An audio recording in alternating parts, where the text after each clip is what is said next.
Hello बच्चों, कैसे हो? बढ़िया। आप बढ़िया तो मैं भी बढ़िया।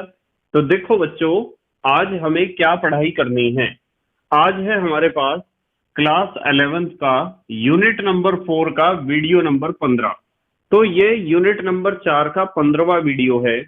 और इससे पहले 14 वीडियो आपको प्ले लिस्ट में भी मिल जाएंगे, नीचे डिस्क्रिप्शन में भी मिल जाएंगे, और कुछ समय बाद आई बटन में भी लिंक आ जाएगा, जहां आप यूनिट नंबर 4 को पूरा पढ़ सकते हो, समझ सकते हो, और अपने सुंदर से नोट्स भी बना सकते हो, जो एग्जाम में आपकी बहुत ज्यादा हेल्प करेंगे। इसी के साथ साथ आपको नीचे डिस्क्रिप्शन में पीडीएफ नोट्स का लिंक भी मिल जाएगा, और आप पीडीएफ नोट्स के लिए टेलीग्राम पर भी सर्च कर सकते हो, KMD सहारनपुर। तो देखते हैं आज का हमारा टारगेट क्या है। आज हमें पढ़ना है अनुनाद, जिसे हम इंग्लिश में कहते हैं रेजोनेंस। तो अनुनाद या रेजोनेंस का क्या मतलब होता है, इस चीज को आज हम स्पष्ट करेंगे। और अनुनाद को स्पष्ट करने के लिए एक उदाहरण लेते हैं, उदाहरण से समझते हैं। यदि हम बात करते हैं एक एग्जाम्पल की, जैसे मान लो हम बात करते हैं बेंजीन की। चलो बेंजीन की बात करते हैं। बेंजीन का अणुसूत्र आपने पढ़ा होगा क्लास 10th में। बेंजीन का अणुसूत्र क्या होता है? C6H6। ये बेंजीन का अणुसूत्र होता है। अब यदि मैं बेंजीन की एक संरचना बनाता हूं, बेंजीन की एक संरचना बनाई, इस तरह होती है बेंजीन की संरचना। बेंजीन का संरचना सूत्र इस तरीके से प्रदर्शित किया जाता है। एक बॉन्ड यहां होगा, एक डबल बॉन्ड यहां होगा, एक डबल बॉन्ड यहां होगा। तो ये बेंजीन की एक संरचना है। इस संरचना को हमने कहा ए। इस संरचना से बेंजीन के सभी गुणों को स्पष्ट नहीं किया जा सकता है। यदि हमने यहां बेंजीन की एक संरचना बनाई है, तो इस संरचना से बेंजीन के सभी गुणों को हम स्पष्ट नहीं कर सकते हैं।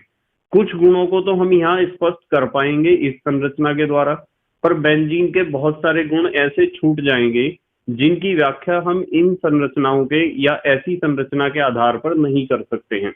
अब वैज्ञानिकों ने क्या करा, बेंजीन की एक दूसरी संरचना बनाई।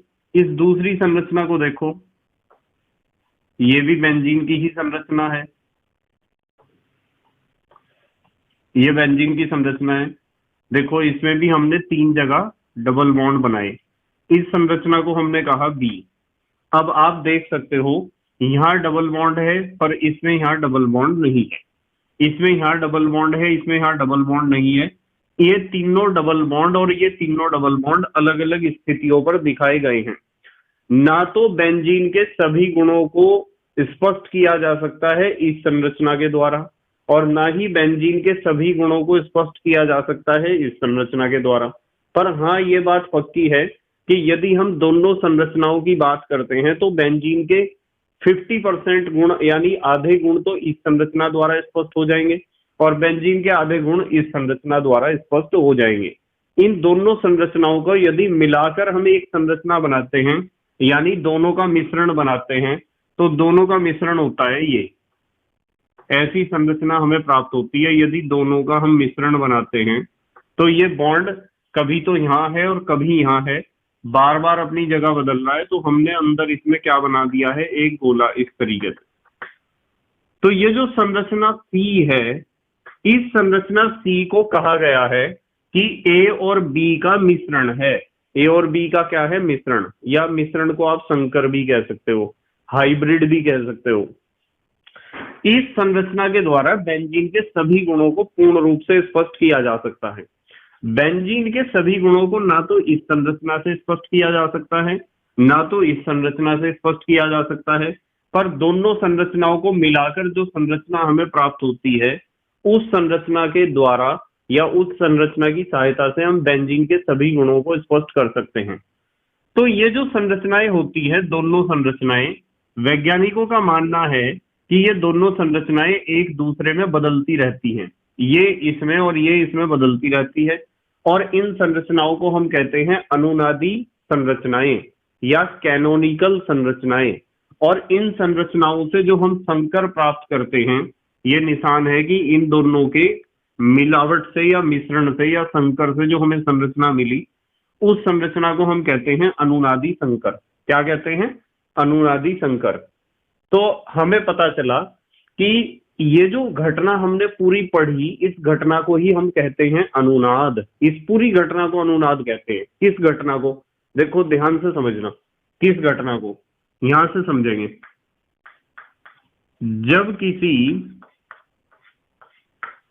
जब किसी देखो क्या समझाया हमने, जब किसी अणु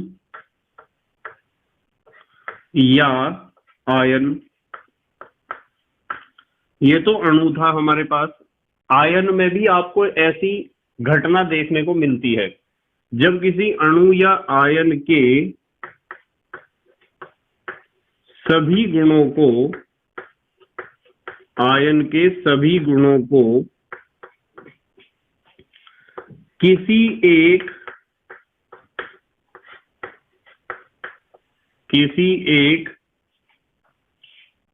संरचना द्वारा, किसी एक संरचना द्वारा स्पष्ट नहीं किया जाता है, नहीं किया जा सकता है, ऐसे लिखते हैं, नहीं किया जा सकता है, अपितु उसके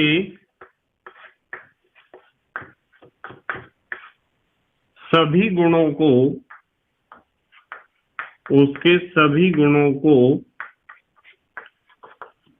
स्पष्ट करने के लिए, उसके सभी गुणों को स्पष्ट करने के लिए दो या दो से अधिक लगभग समान ऊर्जा वाली, दो या दो से अधिक लगभग समान ऊर्जा वाली इन दोनों की ऊर्जाएं लगभग समान होंगी।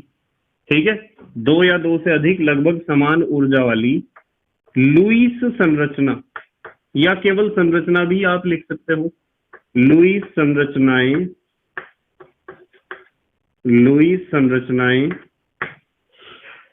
बनाई जाती हैं,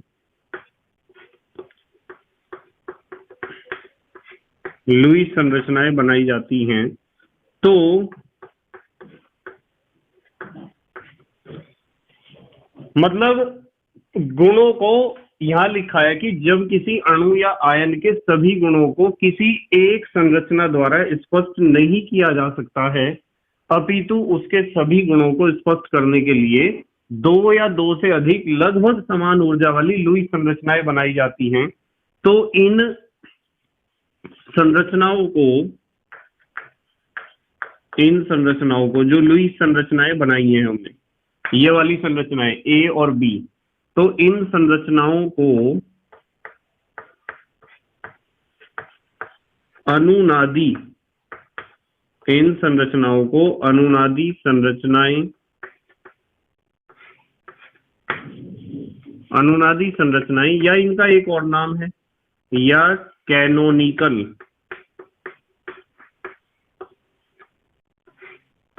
या कैनोनिकल संरचनाएं, कैनोनिकल संरचनाएं कहते हैं। तो इन्हें कहते हैं अनुनादी संरचनाएं या कैनोनिकल संरचनाएं। तो ये शब्द ध्यान रखना है आपको, अनुनादी संरचनाएं या कैनोनिकल संरचनाएं। ठीक है, अब देखो एक बात है कि इन अनुनादी संरचनाओं से जो हमें संकर मिलता है उसे कहते हैं अनुनादी संकर।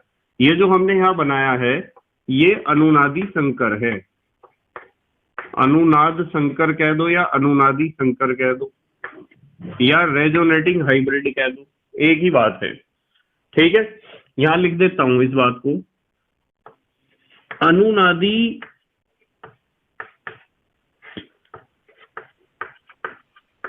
संरचनाओं अनुनादी संरचनाओं से प्राप्त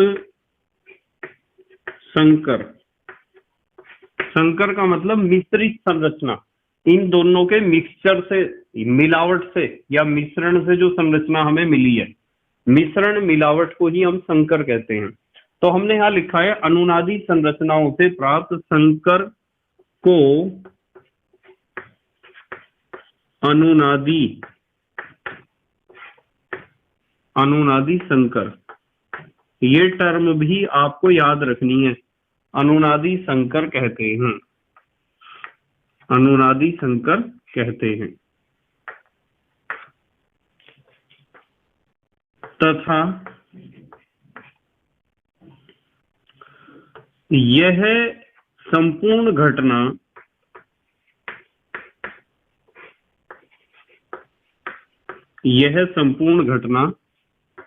अनुनाद कहलाती है, इसे कहते हैं अनुनाद। ये जो संपूर्ण घटना है, इस संपूर्ण घटना को हम कहते हैं अनुनाद।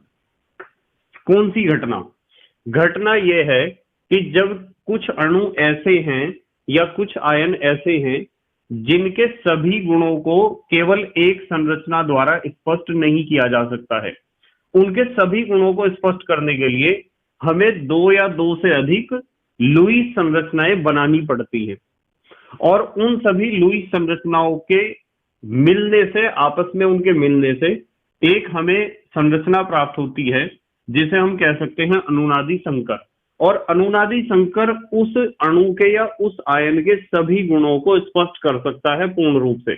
या तो इन सब का कुछ गुण इससे स्पष्ट करो, कुछ गुण इससे समझो, या फिर इन सभी अनुनादी संरचनाओं से, ये भी अनुनादी संरचना है, ये भी अनुनादी संरचना है, पर ये अनुनादी संरचना नहीं है, इसे कहते हैं अनुनादी संकर। ये चीज ध्यान रखनी है।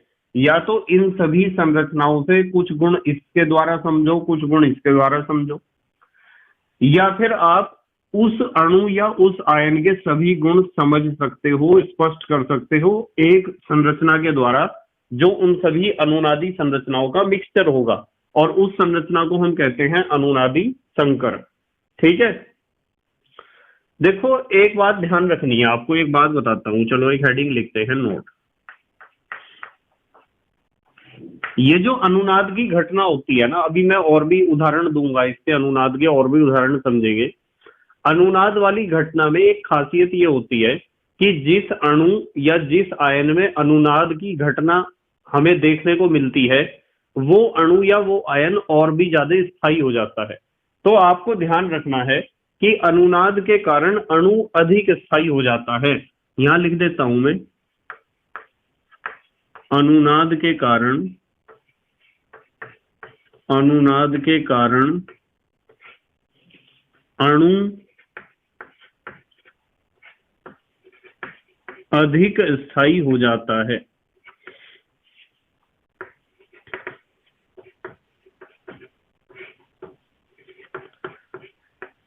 ये अनुनाद का एक प्रभाव है। मतलब आपको ध्यान रखना है कि मान लो आपके पास कोई दो अणु आपको दिए हैं, एक में तो अनुनाद आपको देखने को मिल रहा है और एक में अनुनाद आपको देखने को नहीं मिल रहा है। तो जिसमें अनुनाद है, जो अनुनाद का घटना प्रदर्शित करता है, वो ज्यादा स्थायी होगा, और जिसमें अनुनाद नहीं है वो कम स्थायी होगा। अच्छा, एक चीज और ध्यान रखनी है कि अनुनादी संरचनाओं की संख्या जितनी ज्यादा होती है ना, जैसे इसमें कितनी अनुनादी संरचनाएं हैं? 2 हैं। इस संरचना को आप अनुनादी संरचना नहीं कहोगे, इसे कहोगे आप अनुनादी संकर। ये दोनों अनुनादी संरचनाएं हैं या कैनोनिकल संरचनाएं हैं। तो अनुनादी संरचनाओं की संख्या जितनी ज्यादा होती है ना, वो अणु या यौगिक या आयन उतना ही ज्यादा स्थायी हो जाता है। तो इस चीज को ध्यान रखना है कि अनुनाद के कारण अणु अधिक स्थायी क्या हो जाते हैं? अधिक स्थायी हो जाता है या हो जाते हैं। ठीक है, अब देखो एक बात यह ध्यान रखनी है आपको, इसके अलावा एक चीज और बताता हूं कि कोई भी अणु जितना ज्यादा स्थायी होगा वो उतना ही कम क्रियाशील होगा। जैसे यहां हम बात करते हैं अनुनादी संकर की, यदि आप इन सारी संरचनाओं को देखोगे ना, ये दोनों तो अनुनादी संरचना है और ये है अनुनादी संकर। तो इन सभी संरचनाओं में, यानी अनुनादी संकर को मिलाकर इन सभी संरचनाओं में सबसे कम ऊर्जा अनुनादी संकर की होती है। और सबसे कम ऊर्जा यदि अनुनादी संकर की होगी तो सबसे ज्यादा स्थायी कौन होता है? अनुनादी संकर होता है। ठीक है, तो अनुनादी संकर, सभी संरचनाओं में अनुनादी संकर सबसे अधिक या सबसे ज्यादा स्थायी होता है। यहां लिख देते हैं इस बात को, सभी संरचनाओं में, सभी संरचनाओं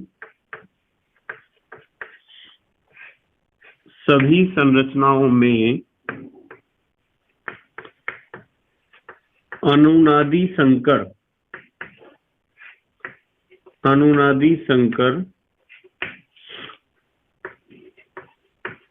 सबसे अधिक क्या होता है? सबसे अधिक स्थायी होता है। अनुनादी संकर सबसे अधिक स्थायी होता है। अब अनुनादी संकर सबसे अधिक स्थायी क्यों होगा? अनुनादी संकर सबसे अधिक स्थायी इसलिए होगा क्योंकि इसकी ऊर्जा सबसे कम होगी। तो यहां आप लिख सकते हो, क्योंकि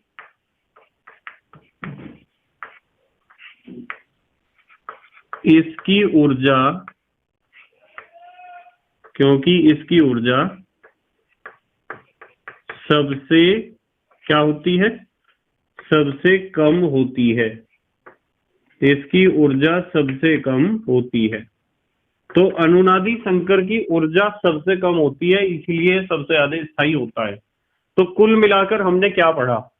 हमने पढ़ा कि जब किसी अणु या आयन के सभी गुणों को किसी एक संरचना द्वारा स्पष्ट नहीं किया जा सकता है, अपितु उसके सभी गुणों को स्पष्ट करने के लिए दो या दो से अधिक लगभग समान ऊर्जा वाली लुईस संरचनाएं बनाई जाती हैं, तो इन संरचनाओं को अनुनादी संरचनाएं या कैनोनिकल संरचनाएं कहते हैं।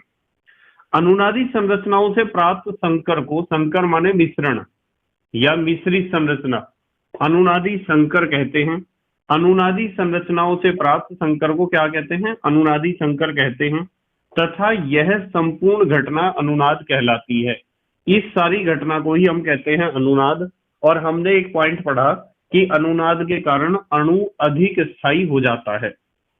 एक बात पढ़ी कि सभी संरचनाओं में अनुनादी संकर सबसे अधिक स्थायी होता है क्योंकि इसकी ऊर्जा सबसे कम होती है। तो ध्यान रखना है, सभी संरचनाओं में जो अनुनादी संकर होगा उसकी ऊर्जा इन सभी संरचनाओं से कम होगी।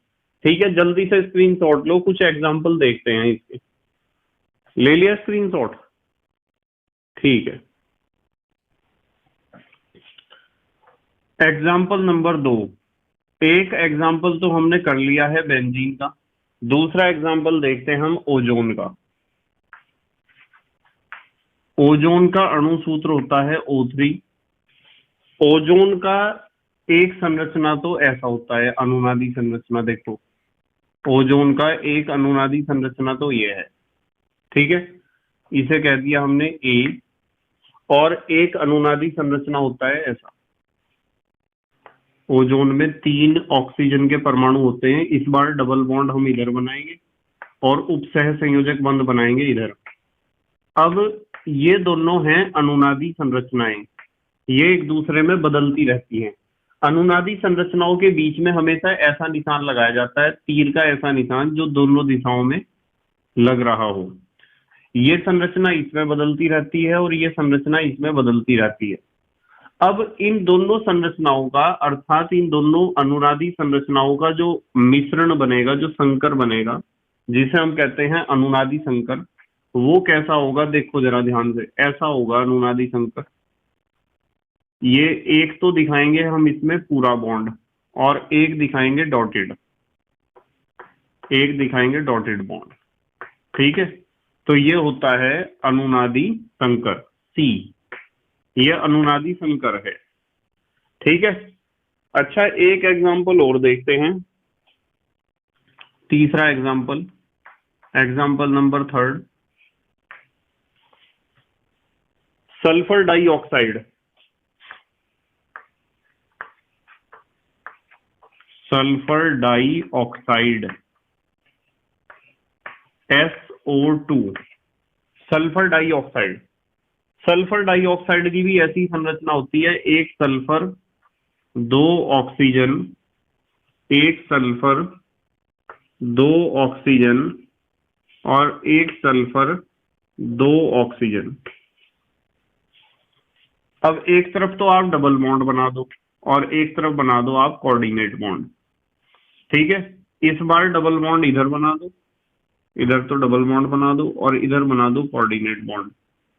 और अनुनादी संकर दिखाने के लिए इसी तरीके से जैसे हमने ओजोन में बनाए थे, पूरे पूरे बॉन्ड और डॉटेड बॉन्ड। ठीक है, ये दोनों का क्या है, मिक्सचर है, दोनों संरचनाओं का मिश्रण है। तो ए और बी ये तो दोनों हैं अनुनादी संरचनाएं और सी है अनुनादी संकर। अनुनादी संरचनाओं के बीच में लगाना चाहिए ऐसा निशान तीर का, और अनुनादी संकर जो इन दोनों के मिश्रण से बना है उसके लिए ऐसा निशान लगाना चाहिए। ठीक है, अच्छा, सल्फर डाइऑक्साइड के बाद एक और एग्जांपल देखते हैं। चलो एग्जांपल नंबर 4।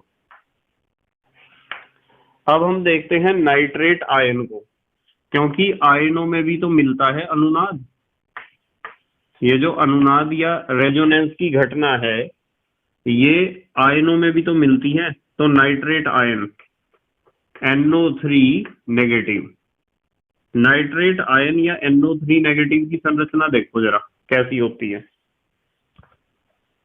नाइट्रोजन के पास 3 ऑक्सीजन, 1 2 और 1 3। नाइट्रोजन के पास 3 ऑक्सीजन, 1 2 3। नाइट्रोजन के पास 3 ऑक्सीजन, 1 2 3। और यहाँ नाइट्रोजन के पास 3 ऑक्सीजन, 1 2 3।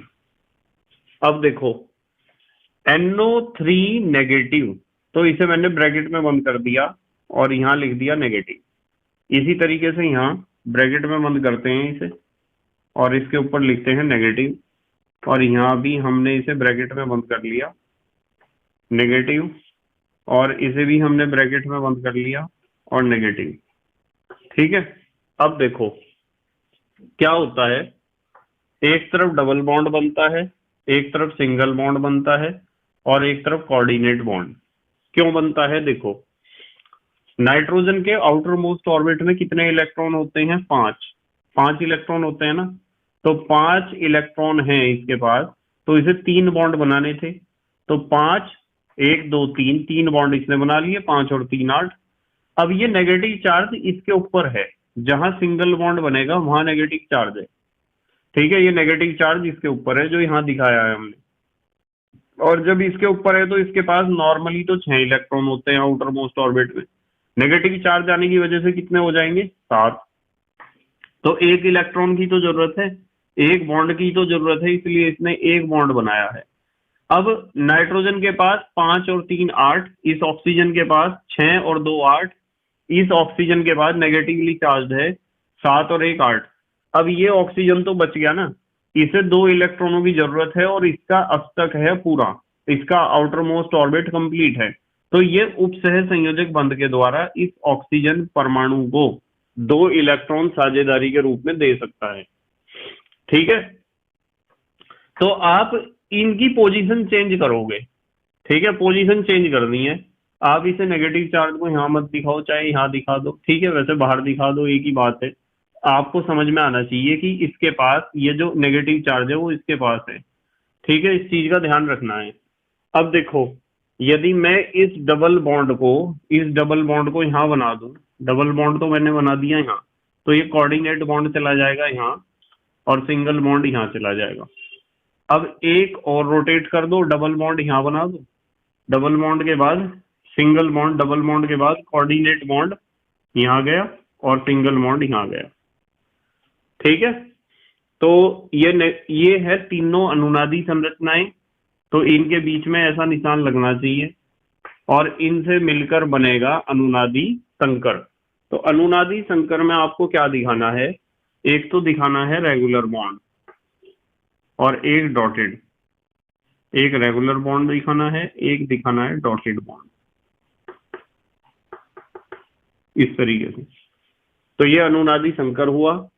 इस संरचना को आप ए बी सी और अनुनादी संकर को कह सकते हो डी, या इन्हें रोमन पद्धति में इनमें नंबर भी डाल सकते हो, फर्स्ट, सेकंड, थर्ड, फोर्थ, ऐसे भी लिख सकते हो आप। तो ये है अनुनाद। अनुनाद का बेसिक कंसेप्ट तो हमारे समझ में आ गया है। एक काम करो, हमारे देश के प्यारे प्यारे बच्चे जल्दी से स्क्रीनशॉट लेंगे। ले लिया बेटा स्क्रीनशॉट?